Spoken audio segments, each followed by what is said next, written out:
I used to put a lots of effects, transitions, cuts, B-rolls in my videos, but still, my videos never looked professional. I was not able to charge premium. My client used to say it doesn't look professional. But recently, I learned this one thing. And now with minimal editing, my videos looks premium and my client also increased my rate to double the amount that I was charging back. So what is this? It's rhythm editing. This means जो आप edit कर रहे हो वो एक rhythm को follow करना चाहिए. All the B rolls, animations, sound effects and the music that you are using must supplements the narrator's audio.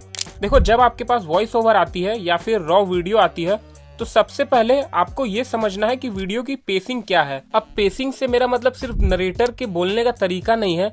Video की स्टोरी, वीडियो का ओवरऑल फ्लो क्या है वो आपको देखना है. अब जिस पार्ट में वीडियो फास्ट पेस्ड है वहां पे आपको ज्यादा कट्स लगाने हैं, ज्यादा बी रोल्स ऐड करने हैं एंड साउंड इफेक्ट्स भी ज्यादा रखने हैं. एंड जहां पे वीडियो की पेसिंग स्लो है वहां पे आपको लेस कट्स लगाने हैं, कम बी रोल यूज करने हैं एंड बैकग्राउंड म्यूजिक को भी स्लो पेस रखना है.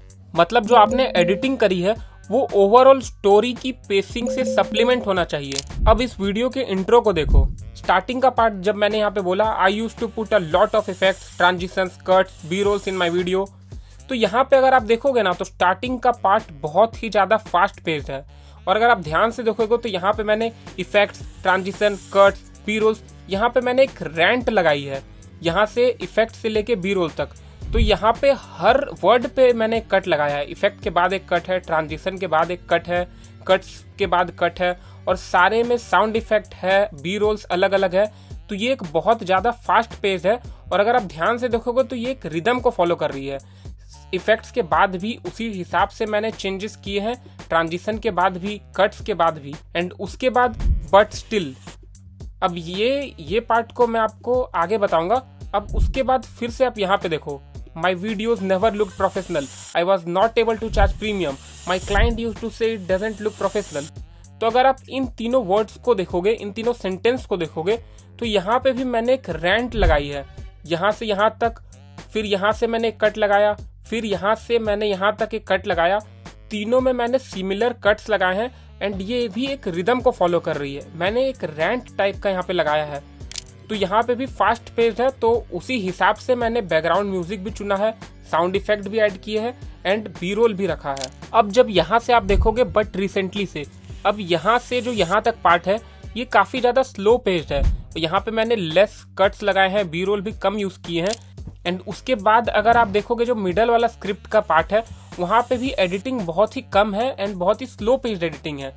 तो अब इसका लॉजिक भी मैं आपको समझाऊंगा कि स्टार्टिंग में मैंने इतना फास्ट पेस्ड रखा, उसके बाद फिर मैंने स्लो पेस्ड किया, ऐसा मैंने क्यों किया ये भी मैं आपको बताऊंगा. बट जब आप नीचे जाके देखोगे तो यहाँ पे मैं एकदम मिनिमल एडिटिंग रखा हूँ क्योंकि एडिटिंग का मेन मोटिव ही यही होता है कि वीडियो की एक्सप्लेनेशन को ईजी किया जाए, ना कि सिर्फ इफेक्ट्स एंड ट्रांजिशन ऐड करके वीडियो को फ्लैशी बनाया जाए. एंड अब जो मैं आपको बता रहा था कि मैं एक और चीज आपको बताऊंगा तो वो है कि वीडियो के बीच में आपको गैप्स छोड़ने हैं.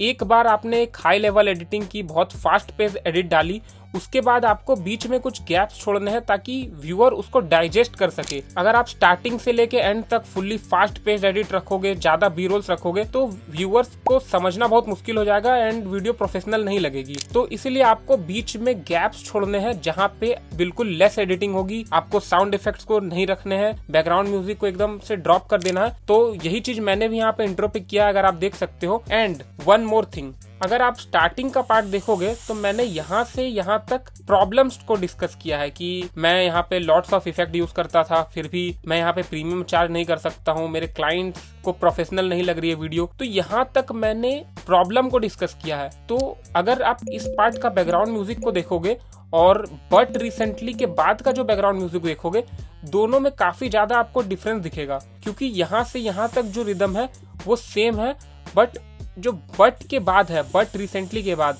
यहाँ से यहाँ तक सॉल्यूशन वाला पार्ट है. तो ये दोनों पार्ट अलग हो गए. तो इसीलिए यहाँ तक जो बैकग्राउंड म्यूजिक था वो प्रॉब्लमेटिक था, तो उसके अकॉर्डिंग मैंने बैकग्राउंड म्यूजिक रखा है. एंड बट के बाद जो यहाँ पे था ये सॉल्यूशन वाला पार्ट था, तो उसके अकॉर्डिंग मैंने डिफरेंट बैकग्राउंड म्यूजिक रखा है. तो इसी हिसाब से आपको पेसिंग को चेंज करना है वीडियोस की. एंड यही चीज मैंने अपने इंट्रो में किया है, अगर आप ध्यान से देखोगे तो. इसी तरह के क्वालिटी और डीप कंटेंट के लिए चैनल को सब्सक्राइब कर लो एंड कमेंट में ज़रूर बताना ये जो मैंने आपको पेसिंग शिफ्ट करने वाला मेथड बताया है ये कौन सा क्रिएटर यूज़ करता है, कमेंट में ज़रूर बताना।